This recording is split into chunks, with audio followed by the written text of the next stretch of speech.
Hello folks and welcome back to Medieval Total War. I am Constip and this is going to be part 3 of my early campaign where I'm playing as England. And we've gotten off to a pretty good start here, I would say. The French did attack Flanders in that last turn, and that sort of confirms this idea that the AI does seem to prioritize their homeland's objectives, right? Flanders is a homeland objective for them, and they attacked that rather than the more lightly held Normandy or Anjou or even Aquitaine. Luckily, we were able to win that battle. We weren't able to capture the French king, so he got away. I wonder, does he have any bad traits now? Good runner, yeah, that's bad. That's a bad one. So he is remembered for that way he ran from the battlefield on more than one occasion. Well, it's just once, really. Perhaps he had no choice, but whispers among his men say otherwise. -3 morale, that's really awful. So that's going to be -3 morale for his army whenever he leads it. And kings do take precedence over any other generals. When they are in the army, they will be leading that army. Even if there's another general in that army that has, better command rankings, the king will always be in command. So that's bad. Now, in some ways, not capturing the French king sucks. I could have gotten a lot of money out of that by ransoming him back to his realm. But I think that there's a silver lining here, which is that I don't really want a destroyed France. Not yet, at least. I kind of want them to still be here, to be in between me and the Germans. Now, I know I do border them. I do border them up here in Lorraine and Friesland, bordering Flanders. And down here, Burgundy is bordering Anjou. So the French aren't completely in the way, but I think that at least in my practice sessions, the Germans don't seem to be concerned about me as long as the French are still here. But what I've seen is that the French do go away pretty fast once I've taken Flanders and then Brittany.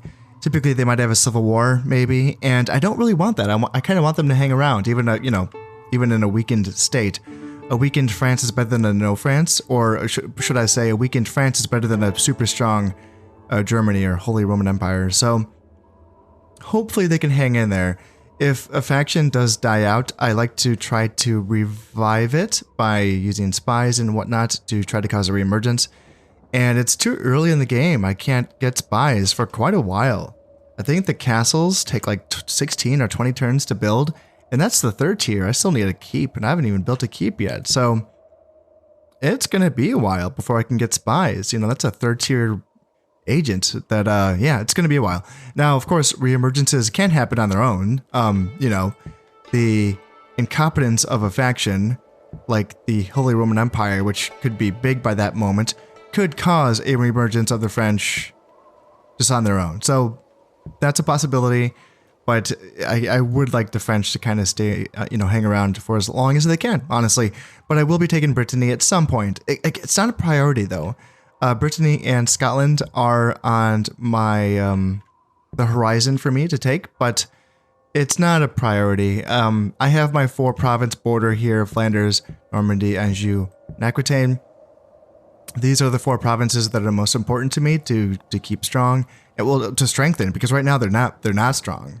Aquitaine and Flanders have something, and then Normandy has not much, and Anjou has almost nothing. My eldest son, Prince William, is there, and a unit of peasants is there, and that's just about it. So to continue to strengthen these provinces, to continue to strengthen my economy is pretty important. Hopefully the Scottish don't attack me. I don't think that they would. But it also might not be the worst thing for me to start to build things up a little bit, just to kind of have more of a presence here. One peasant might not be enough of a presence for them to, be dissuaded from attacking me, so that might be an idea. Now, I can build a few things here. In fact, I kind of forgot to build these defensive upgrades here for my fort. So for those of you who are new to this game, each defensive tier, the fort, the keep, the castle, they all have 2 defensive upgrades. Maybe not in the higher tiers, but at least for the first 3 tiers, I think they all have 2 defensive upgrades per tier. So for the fort, it's going to be the first one's going to be a motte, and then it's going to be a bailey after that. Now, just to kind of like paint you a mental picture of what the fort is. Well, you don't need to do it all by yourself. It's right in front of you. That's what it is. It's just a wooden palisade. So when you're fighting against a fort on the battlefield, it's just going to be a wooden palisade, just a wooden circle of logs. It's going to be a wooden gate, and there's going to be this little keep structure in the middle of it on flat ground.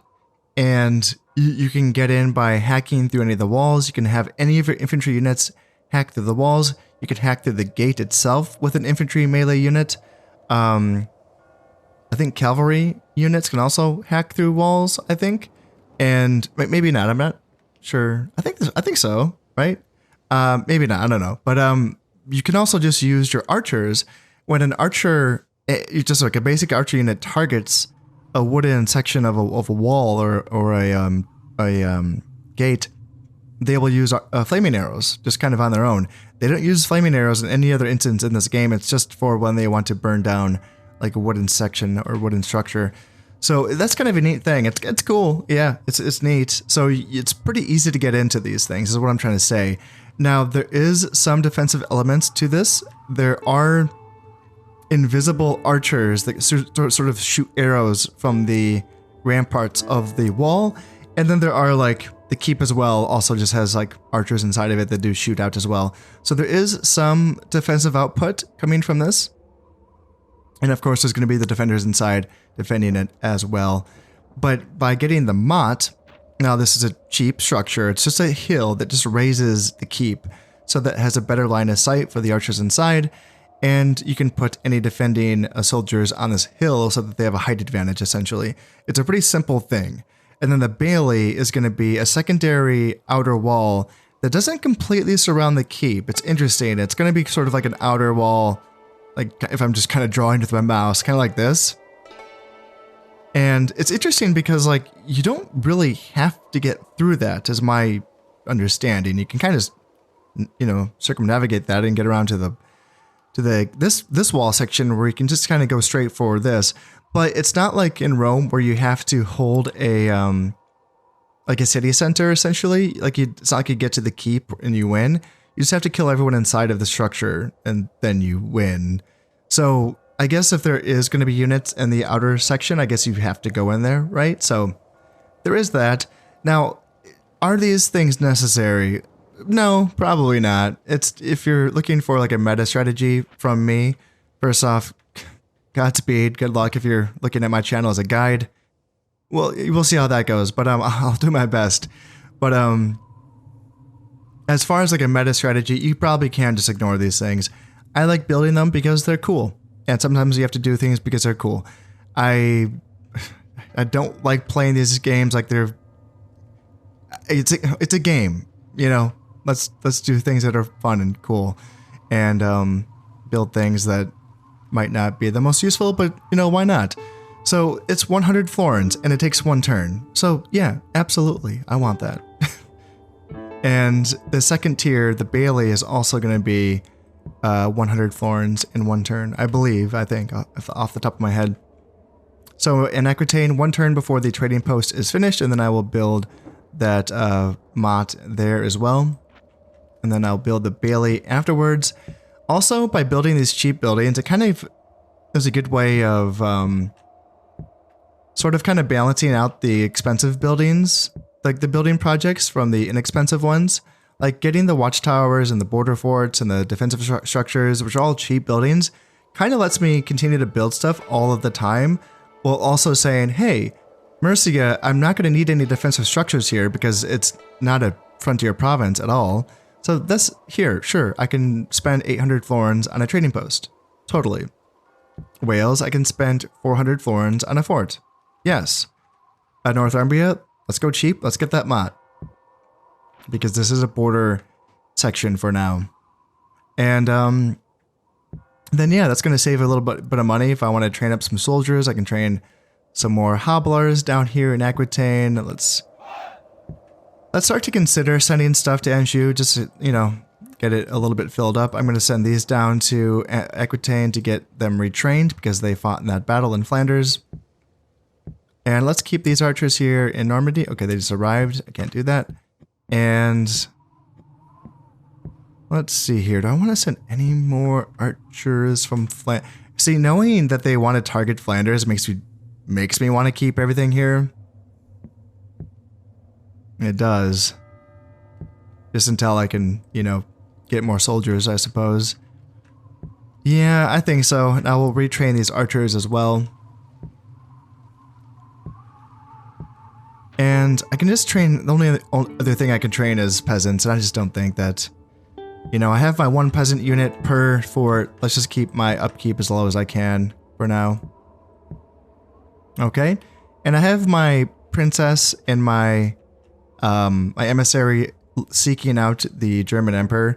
Something like kind of a mistake that I made in that last episode was I kind of forgot that you can just, if you find another AI like emissary or princess, you can just send your agent to talk to them to get a ceasefire or an alliance or whatever. You don't have to find the emperor himself. That was a nice quality of life touch that was added to this game after Shogun, because in Shogun you had to find the daimyo, and if you couldn't find him, you couldn't, you know, get that alliance or that ceasefire or whatever, which is, you know, kind of hard sometimes. But you can just, in this case, you know, as long as you find something, an agent, you know, an emissary or a princess or whatever, they will get on their way. So here, I can't remember, did the Spanish king turn me down? Let's try again, I suppose, if that is what happened. And then, yeah, hopefully, the only thing I'm really kind of nervous about, honestly, is the German, you know, I want to get that alliance with the Germans. Everything else feels pretty good right now, but I want that alliance with the Germans. I want to feel safe. Like right now, I have my alliance with the Aragonese. You know, I feel pretty good about that, and I feel pretty good about how weak the French are right now. But I will be building up to take Brittany slowly. I don't know if it's going to be happening in this episode, but I'll get around to it eventually. Taxes are now looking good, so let's drop that save and let's end another turn. Will the French attack again? I hope not. Trading post has been finished here in Wessex, perfect, and a lot of mots, tons of mots. Trading post has been finished here in Aquitaine as well, some more mots. And the Byzantine Emperor has sent an emissary. See, I don't really want to accept this because I don't know where he is at in regards to, I wonder if I can see, sometimes it will show, sometimes I can find, no, I was wondering if his province, like the province that he was in, the emperor himself, I thought that might be highlighted, and that'll, you know, let you know where exactly he is, and that's not the case here. Okay, so no, I don't really want this because one of my objectives, well, I'll tell you what they are. It's Antioch, Tripoli, Palestine, and Edessa. And it's a back and forth between the Turks and the Byzantines. Typically, I feel like the Turks push back the Byzantines, but then like the Byzantines can push back the Turks and end up doing okay. So I plan on sending a crusade against Edessa, and if it's in Byzantine hands, then that means, you know, attacking an ally, and that means losing influence, which could be really detrimental to my realm, to the stability of my realm. So no, Byzantines, sorry. And perfect. So the Spanish have accepted my offer of an alliance. Awesome. And I still haven't had to marry her off. She's still a single lady, so. Oh, perfect. Nice. Yes. Awesome. And this was from my emissary as well. So that princess also hasn't been married off. Wonderful. Yes. They pledged to hold to the alliance permanently and to focus on spreading the word of God far and wide, but not in my lands. Perfect. I love it. Madaug? Oh, come on. Oh, come on. Madaug Ep-John. That's like my new favorite name ever. And Alfred Wolfstand, that's not a bad second place. +1 acumen, but neither of these guys are, I mean, they're good, yeah. Piety and acumen for this guy, and then Alfred gets +1 acumen. Both good, but neither of them are governors, and neither of them are starred generals, so it doesn't really matter. So uneventful turn there. But yeah, getting those alliances that's nice. That is very nice. Yeah, Spanish, Hungarians, the Germans, and the Aragonese. That's just that makes me feel very secure. Okay, so now I can get the Mott here in Aquitaine. And let's go ahead. Yeah, there's a Bailey. You can see that picture right there kind of better describes it than my my words trying to paint you a mental picture. So yeah, 100 florins in 1 year. Totally. Why not? Why not? Let's get that going. And then Wessex. Might be time for a port in Wessex. Let me think about that for a moment. And Northumbria. Yeah, let's get that Bailey going there. And port. What else would it be? You know, it'd probably be a port. How much money would I get from the improved farmland? So 441 is what it's... So it gave me a little boost from 405 to 441. Yeah, okay, well... There's trade goods here, correct? Yeah, there's wool. I want that wool. So let's start working on our first port. Now that my emissary was able to get that alliance with the Germans without having to use my princess, let's not have her... Let's cancel that mission to have her married off because that is unnecessary at this point. And what I'm thinking is... So she's 23, and so princesses, if they're not married at the age of it's 35 or something, they essentially retire, and they're off the map. Emissaries are going to be around forever though, unless he gets assassinated. But I'm thinking about sending her. I'm good on alliances now. I don't really need to seek out more. Although, oh shoot, I almost forgot. I haven't played a Catholic faction in a while. I forgot. I need to be getting my princess married. Yeah, that's super important. So there's a Hungarian princess down here, and we are already allied to the Hungarians. So yeah, dude, you got to come down here and try to get the Hungarian princess to marry into our faction, because it's important so that our sons can start to produce their sons before they become kings. You don't want to put it up to chance where they might, so this guy, so how old is he? He's 36. He's going to be alive for a while longer, and by the time his son becomes king, he might be, in his 50s, right? So what can happen is that then they might take a few turns to seek out and find a wife. And it might take a few more turns for them to produce an heir. And then once that heir is produced, then it's going to be another 16 years before he's of age. So it's one of those things you want to get started on pretty early. Now, I think I have my suspicions. This isn't completely confirmed because I haven't really heard much from anyone else to say this, and I haven't read this anywhere. But my understanding is that there's a pretty big difference between how the Muslim factions and the Catholic factions approach their succession and their marriages and all that. And I think there is a historical basis to this. I think the developers actually did kind of base this on history, which is that the Catholic factions, the heir, had to be legitimate, right? Which means that it had to be from a marriage that was, consecrated by God and the Pope, and there needed to be permission involved. And, if there was a son produced by someone that wasn't the wife, then that was an illegitimate heir. Now, there were instances where an illegitimate sons kind of might take over, or maybe there might not have been any other options, essentially. But those caused issues. It was a big kind of thing when that happened. And the smoother way of transitioning power was from the king to his eldest legitimate heir, correct? Again, not always, but that was kind of the ideal. Now, there's there's a positive and a negative to this. The positive is that since there is a understood succession plan in mind for this, system, it means that there's less, because there's less options, there's kind of less fighting and in a sense, unless there's no heirs. You know, if you don't produce any legitimate heirs, then that's the problem. And I feel like that was the problem historically, you know, with Christian factions, which was that, you know, sometimes they would die and they wouldn't have anyone that they produced legitimately.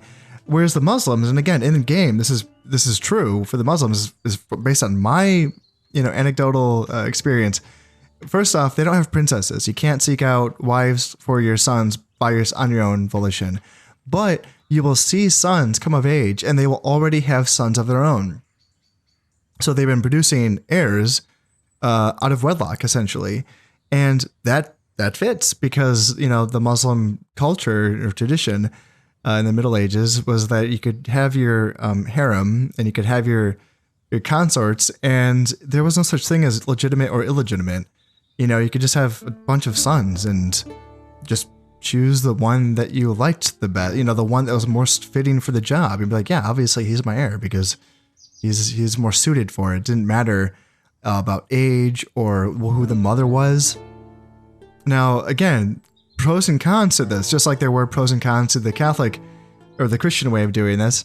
The pros being that there's almost always going to be sons, right? Like, you know, with that many opportunities, it's hard not to, you know, get a son out. The bad news is that even if you chose that heir, there could be a lot of, you know, factions fighting, you know, backing different sons and trying to, you know, cause some civil wars and whatnot. And that would happen all the time. So I think that is actually simulated in this game pretty well. You know, it's a pretty good demonstration of how this works because, yeah, the Muslim factions, you can kind of just have sons of sons. You know, they already have their heirs lined up without having to worry about anything. And in this game, playing as the Catholics, you got to kind of be on it, you know? And that's one of the reasons why not being at war with everyone is pretty important, in my opinion, because if you're at war with so many people, especially other Catholic factions, then man, they're not going to let you marry their daughters, you know? You got to have some friends around, especially as the game goes on and other factions start to disappear and die off. The options can get limited. So it's nice to have some Catholics around producing princesses so that you can get your sons married to them. That's a pretty nice thing. So yes, you are going to talk to the Hungarian princess. Perfect. And if she says no, I was going to say he because yeah, it's her dad that makes the decision. But then I can also talk to the Italian princess. Perhaps she is around. This is easier when there's more ports on the map. Right now, there's not as many ports, so it might take a while. In fact, I might even want to consider training another emissary just to make this a bit easier. But I don't know. I don't think we're quite there yet. I don't think we're that desperate. King William II is still quite young. One turn later, and the bailies have been finished here in these provinces. And the trading post has been finished here in Mercia. More bailies, and the Mott and Aquitaine bailey, and Deus Vult. So the Pope has convened a council at the town of Clermont and preached a mighty sermon, calling upon all the faithful to come to the defense of Christianity and to capture the holy city of Jerusalem. Many listening gave vows on the spot to undertake these holy tasks. So the Crusades are upon us. And, So an emissary from the Holy Roman Emperor brings a proposal of marriage between our princess and their royal line. Oh, such marriages seal a ceasefire or alliance, but if your line is eliminated, they may gain some claim to your lands. Do you wish to accept this proposal? So that whole idea of, succession, like them gaining, claim to my lands doesn't matter at all, because if I'm eliminated, then the game's over. So that's kind of a weird thing in this game. So I already have the alliance with them due to my emissary getting to their emperor before my princess did. So I sent her off to go out east, I suppose. See, here's the thing. I don't know if alliances made by marriage to a princess are more likely to hold than normal alliances. That's something that is kind of guessed at. There's like certain conspiracy theories based on, those ideas. But I don't know. I really don't know if it's true or not. And a part of me does just want to send my princess out east so that I can kind of just spy on what's happening in the Holy Lands. I wanted to use her to kind of check out, my future objectives of, Edessa and Antioch and whatnot. But maybe I should say yes to this just to make sure, because it's pretty important to me that we stay on the good side of the Holy Roman Emperor. That's a pretty important thing. So you know what? Let's accept. And hey, perfect. So we got some karma there. So the King of Hungary has graciously accepted my proposal of a marriage. So now King William is married. That's wonderful. Or not King, Prince, I think it's Prince William. Lord Dispenser. So one of the governors has now gotten the builder trait, so +2 happiness for his province. And then King William II, magnificent builder, +2 loyalty to all generals and +10 happiness in all provinces. So that's really good as well. And then you are not. Ooh, damn. Okay, so that's a 4-star general, Sir Tancred de Normandy. So that's a historical general, I'm assuming, right? Tancred. That's a guy from the First Crusade, correct? That has to be. Yeah, I'm trying to remember. Yeah, this is me on history. I don't know everything. Sounds very familiar. Sounds like someone from the First Crusade. Sounds like one of the ringleaders, actually. Weak principles. I'm trying to think of someone that would have fit that, because this is given to him based on. So this is an historical general, and he has this trait because of his historical personage. He is not a man of strong principles and is easy to tempt. -20% to bribery cost. Now, I mentioned, I think in the first episode perhaps, that I had never seen emissaries bribe any of my people ever, but I have seen them bribe AI armies or rebel armies. So I don't know how important this is. It's not good though. It's definitely not good. His loyalty is fine though. 6 loyalty is fine. 3 piety, 3 dread, 4 command, and 3 acumen. All in all, not bad. And 4 command. And the fact that he is in a unit of hobblers. Look, I'm never gonna say it's like super ideal to have your good generals in a unit of light cav, because you don't really want to send them into combat. But you know what? As the general, I don't really like to send them into combat anyway. I prefer it if they kind of just, stay back, stay behind the front lines, and having them in a unit of cav, especially light cav, the fastest cav in the game, they will be able to be in the part of the battlefield where their combat bonuses will do the most, have the most effect. And I don't think I have specifically mentioned this, but again, to those of you who are new to this game, the way that the command rank bonuses work is that for every 2 stars, everyone under their command is going to gain 1 valor. And each point of valor will give 1 attack, 1 defense, and 2 morale. So that's for every 2 stars. So what happens if there's an odd number of stars? Does it just not matter? No, that's not true. For every star, it's a radius. It's a radius of like 50 meters around the general, which is going to be getting an extra like 2 points of morale for each star. So it's a little bit confusing, but the more the better. And the closer he is to the crisis points of action, the really hot parts of the battlefield, is important. So the placement of the general on the battlefield is important. Having him to be mobile to get to the the parts of the battlefield where you really need to hold, or the parts of the battlefield where you really need to break through. It's important to have him there. He's going to make the troops around him better, quite simply. So 4 stars is good. 4 stars is pretty solid. It's better than having a 5-star urban militia. Oh god, that must suck. Because I can just shoot this guy with 1,000,000 arrows. He has it even says vulnerable to missiles. Like this guy, look at him. He has nothing. He has no shield, no armor. He's good. He's a good general too. Oh dear. Yeah, when the time comes, he's gonna die. We are sitting on 2,900 in the treasury, so what can we go about building now? Let's start with Aquitaine, and are we going to do a bailey here? Yeah, let's do a bailey there.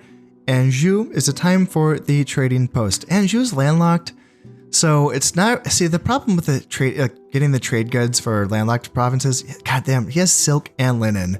I imagine those are pretty, good trade goods to have. I imagine they fetch a good price, but land-based trade is just not as good as sea-based trade in this game. It's really unfortunate actually, because you would kind of, I don't know. I feel like there were landlocked, trading hubs that were important historically. I think. I mean, kind of based on rivers and such, or I don't know, other avenues of high traffic.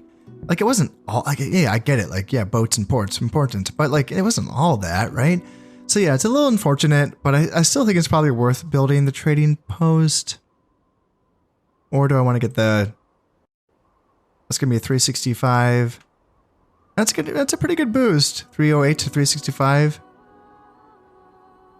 And it's 600 florins, so it's cheaper than the trading post as well.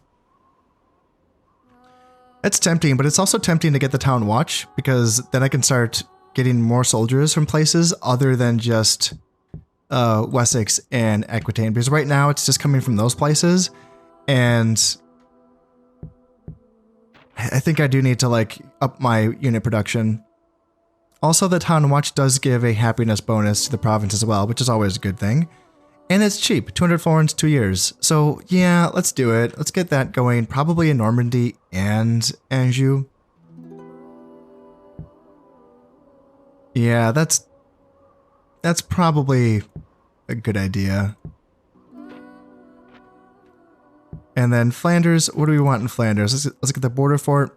Again, it's cheap, quick, like it. Wales is still working on the fort. And Mercia, what do you want, Mercia? Is it time to get you a port? It might be. I'll come back to that. And Northumbria, is it time... Let's see, copper mine is going to be 52 florins, and then this isn't going to tell us how much we make off the trading post. Copper mine is only 500 florins to build, though. So that's nice. Yeah, it's tempting, but again, kind of like down here where I'm getting those town watches.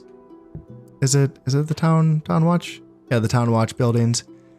Yeah, it's tempting to get some of that up here, just because I do want to take Scotland eventually, and it does provide a happiness bonus, so it's not like a completely useless building outside of training soldiers. We can see now that Prince William is married because he has that ring next to him, so yes, he should start a family at some point in the near future. But you know what? The emissary's job is not done, because just in case, something awful happens, it would be nice to have both of my sons married. Prince Alfred, is not looking great for a 19-year-old, but someone will want to marry that man. So, not the French princess would be my guess, but there is an Italian princess down there. There's also an Aragonese princess down there as well. Also, if you want ever to, if you need help finding things on this map, you can use the Z key to toggle through. So you can get rid of agents, you can get rid of military first, then agents, and then military, then just bring them all back. So that helps you find stuff. And then you can toggle C to get rid of the fortifications, so you can just helps you see things better. Just remember to turn things back on, because you might have a heart attack when you end the turn and realize that nothing is there, and you're like, oh my god, what just happened? Which I swear has never happened to me, ever. I promise. So I think that I want to... I'm already allied with the Aragonese. And if I were to, ask the Italians for their daughter's hand in marriage... Okay, this is something that always confuses me, because it's one of those things that doesn't work. It works one way, but not the other. Accepting an offer from another faction for their daughter to marry into my faction, I think that comes with an offer of an alliance. But asking for their daughter's hand in marriage from my emissary, I think, does not come with that offer of an alliance. I think it's weird. Like if let's just check. Let's just look at it. So I'm not allied with the Italians. Yeah, it doesn't say anything about an alliance. It just says, do I wish for her to marry into my faction? And if her faction is eliminated, you may gain some of their lands. But it doesn't say anything about an alliance. Now, that inheritance mechanic is something that in Shogun, it worked very well because you could inherit factions' territories when they died, and that is a pretty reliable mechanic. In fact, what you could do was have your allies, and then you assassinate your allies' leaders and your entire family, and then you could gain some of your allies' territories. It's a really fun thing to do. And I would like to play around with that mechanic at some point in this game because I've never seen it happen.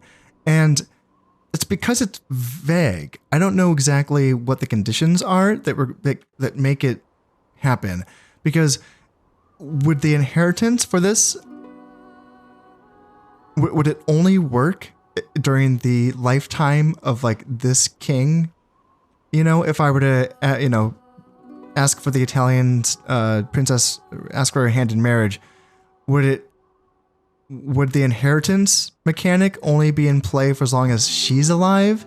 Because even though the princesses are taken off the map once they are, married into a family, would the game track her kind of in the background and track her lifetime and see, during her lifetime, then there's like an inheritance availability, like if the faction is destroyed? Or is it the lifetime of the king itself? Is it the lifetime of my prince that she marries, or my king? Like, what is it? Because I've never seen it happen. And in addition to that, what happens when there's multiple claims from different factions marrying multiple princesses of the same faction and that faction dies? What happens? I have no idea. And I would love to play an entire campaign at some time. Not with this campaign, maybe. I keep thinking about Sicily someday. Maybe with Sicily, I do like an assassination, like inheritance campaign, where I just try to like hold on to a few very rich provinces, like, I don't know, Naples and Sicily, or I don't know, the rich ones, and then just kind of like play a really like schemey kind of campaign where I'm just trying to, marry into families and kill everyone and inherit their stuff. Just because I want to learn how the mechanic works. I assume that it is in this game, but I think that there's too many like conflicting variables in the mechanic so that we don't know. So yeah, if you have any experience with this, I would love to hear your thoughts and stories regarding the inheritance mechanic in this game. So for this case, I don't think that I'm just going to ask just talk to the Aragonese princess. Yes. Actually, the Aragonese might die. So if there were a faction there where I could test this on, that's not a bad idea to do it with the Aragonese. Also, interesting, I'm in Valencia here. I was using my princess here to spy. And usually there's rebels here in Valencia, and they're not. Usually El Cid, the legendary general, is here. And this is wide open. So where in the hell is El Cid? Did he attack Castile?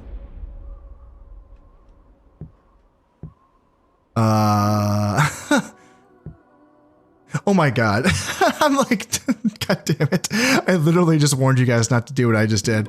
I had the filter turned off. Oh my god. Alright, no one saw that. El Cid, look at that. Pretty individualized portrait as well. Duke of Valencia. 5 stars. Yeah, not freaking bad. Expert attacker, +2 command when attacking. Yeah. Pretty dope, yeah. I realized it when I saw Navarre also didn't have any rebels, like any soldiers inside, and I was like, wait, that's not right either. What's happening to all the rebels? So, I figured it out. Go me. Taxes have been checked. Game has been saved. Let's continue on, shall we? I'm liking the peaceful start so far. Yeah, just give me some time to build up, Looks like the Spanish did attack Valencia, so I imagine they will have taken that. Poor El Cid. The Danes are pretty happy. Good for them. Border fort has been finished here in Flanders, and some more Baileys. Peter the Hermit and his fellow zealot, the Pauper Knight, Walter the Penniless, have roused the peasantry and simple folk. These two have convinced many to go on a crusade secure in the fact that God will give them victory over infidels. All farm income in France is reduced by 1/10. That sucks for them. And Prince of Novgorod has sent an emissary. An alliance with Novgorod. I don't see why not. I don't really intend on ever going to the Baltic region in this campaign. So, but I also don't see why I should, you know? I'll accept it. Yeah. Alfred Wolfstan, what you got now? -1 command, +3 valor for secret pride. Okay, well, calm down, dude. Sorry, you're not. It's okay. You're not a general. If you want to be secret pride, fine. It's whatever. Okay, what next for the building projects? Actually, I want to come down here. I want to come back to Valencia and see what happened there. Okay, building projects. Yes. Aquitaine. What's next? Salt mine complex? Probably not yet. Probably not time for that yet. Town watch. I don't. Kind of want an inn, honestly. Takes 2 years and it costs 400 florins. So the way that an inn works is that it attracts mercenaries so that you can recruit mercenaries in provinces. It's a very random kind of thing. You just kind of recruit mercenaries, or you have the option to recruit mercenaries when they are available. And that depends on, I don't know, stuff. I don't know. What I do know, though, is that each tier of fortification has a mercenary magnetism that's written into the structure. And the way that it works is that the higher tier that it gets, the more that mercenary magnetism is reduced. So, which is to say that, like, as the administration of that province increases, there's less, like, banditry and mercenaries that you can recruit from, which is kind of unfortunate. It's unfortunate because the way that the thing that I know about mercenaries, or the way that I think of mercenaries, is less so like roving brigand. Look, obviously there was elements of that for sure, but like during like the high and like late Middle Ages, like weren't mercenary companies kind of like the professional arms of Europe, right? You know, like right? Like when you think of like the most famous soldiers of like the high and late medieval era, it's like all mercenary companies because they were the ones that got paid well.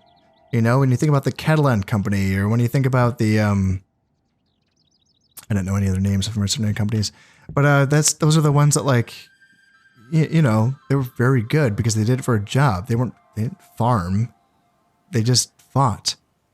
And I feel like the ability to hire mercenaries at the rate that I'm assuming that they charged came from highly administrated realms that could afford to pay these guys because, you know, they were efficiently taxed or efficiently farmed. You know, these were like more advanced societies that were able to kind of afford these things, unlike in the year 1096 where, you know, things weren't quite at that level. That was my understanding anyway. So it's a little bit weird. It's a little shitty and stupid, I think, when they kind of made it so that, you know, like, oh, you can't train them anymore because you have a citadel. And it's like, come on, screw you. Like, come on, let me train the mercenaries. They're great though, because what's so great about mercenaries is that you can train them or hire them, and then that very same turn that you hire them, you can move them. You don't need to wait for them to be hired. They get hired, they're immediately in the province, and then you can immediately move them to a neighboring province to attack immediately. So you can have, like if you can hire mercenaries from 2 neighboring provinces, you can just have an immediate boom, like full stack, let's attack, you know, kind of thing. And you can't just disband them if you want, because they are pretty expensive to upkeep. I think their upkeep is more expensive than normal units upkeep, I believe. But I think that their hiring price is the same. Maybe not. Maybe not, but it is a nice thing to get some inns built up. In fact, I mean, I think I want to use more inns in my like current and future playthroughs. I don't use them very often, but I think it would be a fun way to play. Let's keep things moving along here with another save and another turn ended. Will we get to the year 1100 in this episode? Gosh, I don't know. That seems a little ambitious for me.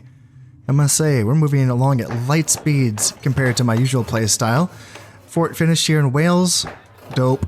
Town Watch is finished in Northumbria. Now I do want to start training some urban militia just to you know, make sure the Scots don't do anything dumb like attack me. Town Watch finished in Normandy and Anjou. And yep, captured. What? Oh, this is another historical general. Okay, Sir Odo Borlung. That I don't know. I have no idea. That does not ring any bells. Yeah, captured is an interesting one. So he did not enjoy the process of being captured and ransomed, and instills a fear of being captured in all his men. This makes them less likely to rout, but makes them harder to command. So yes, very interesting. Like +3 morale. That's very good. -1 command. Well, he is a 3-star general, so he is giving a good valor bonus, you know, to like his whole army. His whole army is getting +1 valor, and all the units around him are getting +6 morale. +2 for each star, so that's 6 morale, then put another +3 for that. So, because he's a decent general already, I would say it's an okay trade-off, I would say. But yeah, it's kind of an interesting one, isn't it? Obviously, he didn't get captured from, that wasn't my fault. It's a historical thing, I guess. Yeah, let me know who the hell is, who's Odo Borlung. Let me know if you know. And I can move him. Ooh, we are at the stage now where we're like running out of options. So I have King here in Flanders, Prince Alfred here in Normandy, Prince William here in Anjou, and then I have Sir Tancred de Normandy here in Aquitaine. So you, Sir Odo Borlung, I think I'm going to send you up to, you're going to lead the attack on Scotland at some point. Yeah. Yeah, that seems like a good idea.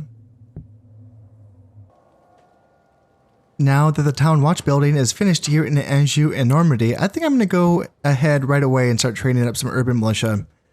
Just to finally, Jesus, in 3rd episode, to finally start training some melee infantry units. Not great, mind you, but it's something. It's going to be something.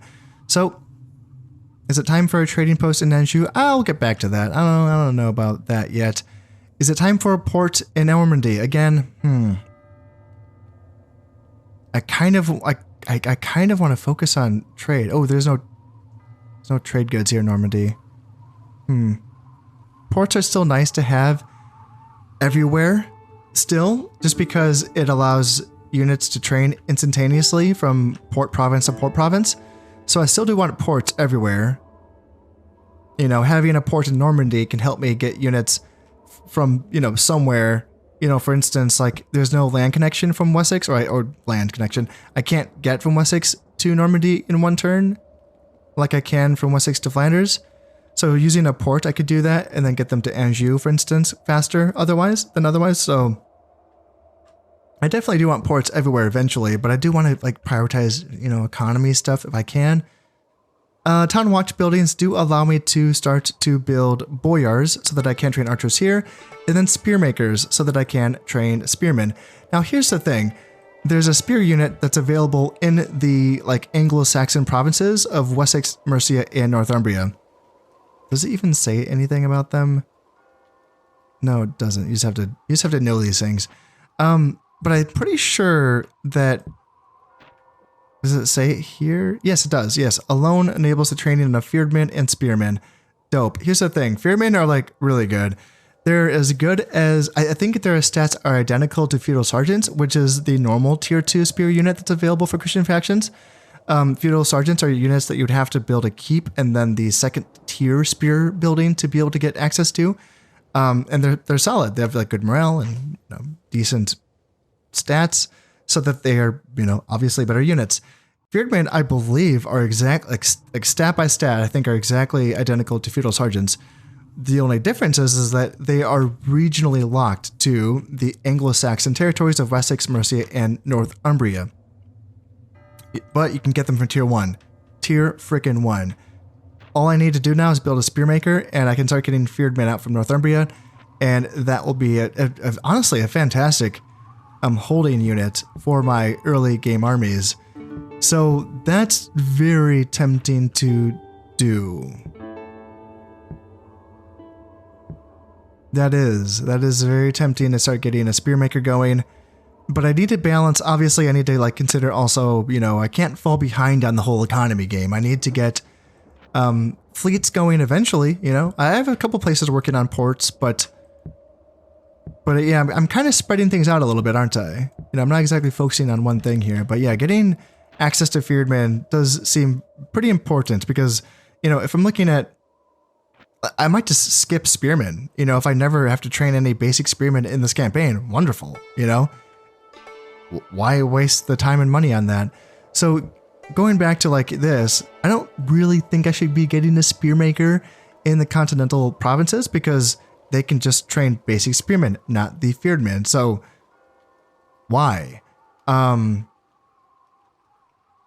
It might be better for me to get like a boyar here so that I can tame the archer training capabilities off of Wessex so that they can eventually get a spearmaker and train fearedmen, So that is an idea.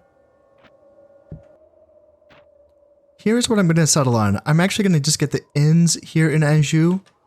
And I keep changing my mind. Okay, let's get a boyar in Normandy, in Anjou. How long is a boyar going to take? 2 years? Perfect. Okay, perfect. 200 florins? Yeah, let's do that. Flanders, you're still working on a town watch, and Wessex, you're still working on a port. Wales, you can get a copper mine, 500 florins for 52 florins per turn. Sold to me. Yes, let's do that. And Mercia is halfway done with having a port. Northumbria, let's get the frickin' spearmaker, eh? Yeah, let's get the fearedmen going. For how strong of a unit that is, like it'd just be a shame. It'd just be a shame to not have them available to me. Let's keep pumping out archers. I'm aiming for like, I want archers in all of my provinces, obviously. So I'm not there yet. I only have one archer down here in Aquitaine, and I'm trying to spread out Hablars amongst all my provinces as well. So it's a process. We don't have ports everywhere yet, so I can't just like transport, units everywhere.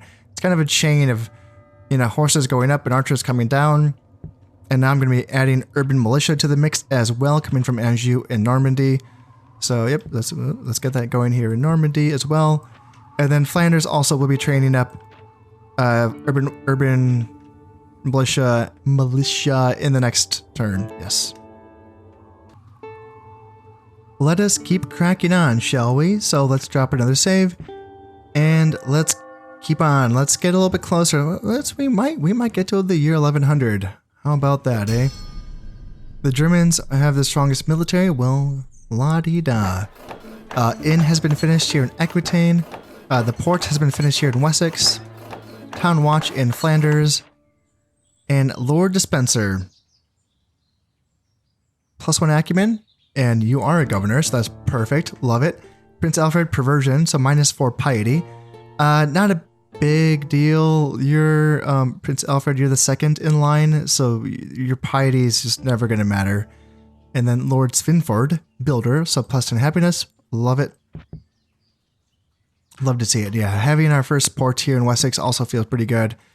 So what next? Like, is it time to go keep and get the boat builder so that I can start getting boats in the water? That feels pretty tempting. How much money does this give me if I get the improved farmland? 441, that's up from 405. More than anything, I'm kind of tempted to go Spearmaker and, getting another province that can train those fearedmen. Yeah, that seems important. Aquitaine, what do you want? Salt mine complex? 400 florins? Or 52 florins? Oh gosh, that's... maybe... maybe I do want that. Let's see, if I built the horse breeder and the Spearmaker's Workshop, I could get mounted sergeants, but that's a tier 2 unit. Yeah, the Spearmaker's Workshop is the upgrade to the Spearmaker, so yeah, I don't think I need a horse breeder. I don't think that is too vital. Port, perhaps? There's trade goods here. Yeah, getting a port would be nice. That would do well to connect, you know, the ends of my realm, which is pretty vertically long. So that's something to consider. Check this out. In Aquitaine, that inn was just finished, and already these are our options for mercenaries. How about this? And what's fun is that it's like not regionally locked or anything. It's not factionally locked. You can get units that would just be available to other cultures. It's not even like time period locked. These are feudal sergeants, and I can hire them now. So that's dope, you know? What would that cost me? It would cost 100 to hire them. So it's cheaper to hire them than a normal feudal sergeant. This is because there's no way that a normal feudal sergeant costs only 100 florins. That can't be the case. But the support cost is 124. That's obscene. You know, that's very, very, that's a lot. You know, I would imagine that the feudal sergeants are probably like basic spearmen, I think, are like 50 something for support costs. So like a regular non-mercenary feudal sergeant might be like 50 or 60-ish. So yeah, like that's like double, right? That's obscene. So you hire them, you send them right into combat, and then that's good, you know. Spanish javelin men, yep, they're good. You can obviously their javelins are good against heavily armored units, kind of like the bodyguard units as well. And then yeah, if you needed some archers to hire, but again, yeah, support cost 74 for archers. Yeah, it's kind of rough. But mangonels, this is a tier 4 artillery piece that you can get as a mercenary, you know, this stage of the game. That's pretty crazy. There's nothing on the map right now that needs a mangonel. And maybe Constantinople. Constantinople might be the only place. I think they start with a castle, a tier 3. So that's like the only place where it might be like, I need a mangonel to get into that. Anywhere else, like a mangonel is just overkill. You don't need a mangonel. But yeah, that's pretty cool. It's pretty cool that you can get those options there. I think that's the only place where I can hire mercenaries right now. Yeah, okay. Well, I'm just gonna get an inn in Flanders. I want that. It's nice having those emergency abilities just to get some units on the map as fast as possible. And I did have another princess come of age as well. The princesses don't come with any messages declaring that they exist. You just have to kind of like notice that they're there and they go, oh yeah, there. What do I do with you? You can keep track of them in here. They do show up, but yeah, it's like one of those things where, yeah, it doesn't really tell you that they're there. So I will just send her out east. Yes, you can go. In fact, come up to Friesland and use their port because you can use other agents can use other factions' ports. Use that port to come down to like, yeah, like Lesser Armenia maybe, and try to figure out what's going on in the Holy Land for me. I don't really need to marry you off. I have no intentions of doing that. The French army in Toulouse has given me some cause for concern. They do have a 6-star general, another urban militia. Unfortunate, but 6 stars ain't bad. Natural leader, +2 morale. Yeah, not bad. And then he does have 4 units of spearmen. And then, yeah, 1 archer, 1 peasant, and then the ballista. So that is, you know, as scary as it gets. Actually, yeah, two more peasants in there. Okay, don't have to worry about the peasants. But, that's something. And yes, there's some stuff here in Ile-de-France. Nothing too crazy, archers. And the king, I'm not seeing any sons. Oh, there's a son. Okay, Prince Jean. 3 stars, natural leader, materialist, +1 acumen. Okay. And then here in Brittany, the only things they have trained is the 2 peasants. So nothing extreme, but like Toulouse, you know, having some meat there, those 4 spearmen, that's 400 men in those 4 units alone. So Yeah, I wonder, like, if they attacked Aquitaine with that army, I don't think I could hold there, so... It's tempting to get some mercenaries. Let's not panic on that one. I got units in Anjou that can come down to support if need be. I'm training urban militia, so that exists as well. So, and also, here's the other thing. I was just going to say they're not spying on Aquitaine. They are, actually. They have a princess here spying on Aquitaine, and they have emissaries spying on Normandy and Anjou. So it does appear like they're thinking about it, which is enough to make me nervous. Oh, I can raise taxes here. Oh, no, not quite. I want to keep it above 100% if I can. Please and thank you. And taxes are looking good. Let's play one more turn. Sorry, we're not going to get to 1100. We're not going to do it today. But I just want to do one more turn and see if the French are going to attack me. Just curious, because what they could do, and this is a real threat actually, is that if they attack on the turn that the glorious achievements points are counted, then they can take my points away from me. So that would suck. Spearmaker is finished here in Northumbria. Boyard is finished in Normandy. Port is finished here in Mercia, and Inn is finished in Anjou. And the Spanish king has graciously accepted my proposal of a marriage. Perfect. So now Prince Alfred is now married as well, and we have another son on the way. Wonderful. Lord Grey is a builder, so plus 10 happiness for his province that he is governing. And then Prince Alfred is a builder as well. That's weird when the princes get those builder traits because they're not governors.